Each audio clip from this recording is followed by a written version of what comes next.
30 ball ಕೇವಲ 30 run ಬೇಕಿತ್ತು.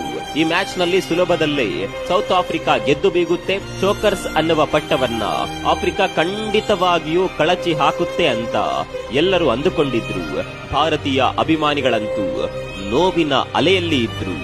ಏಕದಿನ ವಿಶ್ವಕಪ್ನ ಕತೆ ಹಾಗಾಯಿತು, ಇದನ್ನ ಕೂಡ ಗೆಲ್ಲೋದಕ್ಕೆ ಸಾಧ್ಯವಾಗಿಲ್ಲ ಅಂತ ನೋವಿನಲ್ಲಿದ್ರು. ಫೀಲ್ಡಿಂಗ್ ನಲ್ಲಿದ್ದ ಕಿಂಗ್ ಕೊಹ್ಲಿ ಹಾಗೂ ರೋಹಿತ್ ಶರ್ಮಾ ತಲೆಯಲ್ಲಿ ಅದೇನ್ ಓಡ್ತಾ ಇತ್ತೋ ಗೊತ್ತಿಲ್ಲ. ಆದ್ರೆ ಅವರಿಬ್ಬರ ಮುಖ ಕೂಡ ಕಾಡಿತ್ತು. ಕಾರಣ ಸೋಲು ಕಣ್ಣ ಮುಂದೆ ಇತ್ತು. ಆದ್ರೆ ಭಾರತ ಸೋತಿರ್ಲಿಲ್ಲ. ಅವನೊಬ್ಬನ ಮೇಲೆ ಭಾರತಕ್ಕೆ ನಂಬಿಕೆ ಇತ್ತು. ಆತ ಬಂದು ಮ್ಯಾಜಿಕ್ ಮಾಡ್ತಾನೆ, ಅದೊಂದು ಓವರ್ ನೋಡೋಣ ಅಂತ ಅಭಿಮಾನಿಗಳು ಟಿವಿ ಆಫ್ ಮಾಡಿರ್ಲಿಲ್ಲ. ಆತ 18ನೇ ಓವರ್ನಲ್ಲಿ ಚೆಂಡನ್ನ ಕೈಗೆತ್ತಿಕೊಂಡು ಬಿಡ್ತಾನೆ. ಮುಂದೆ ನಡೆದಿದ್ದು ಚರಿತ್ರೆ.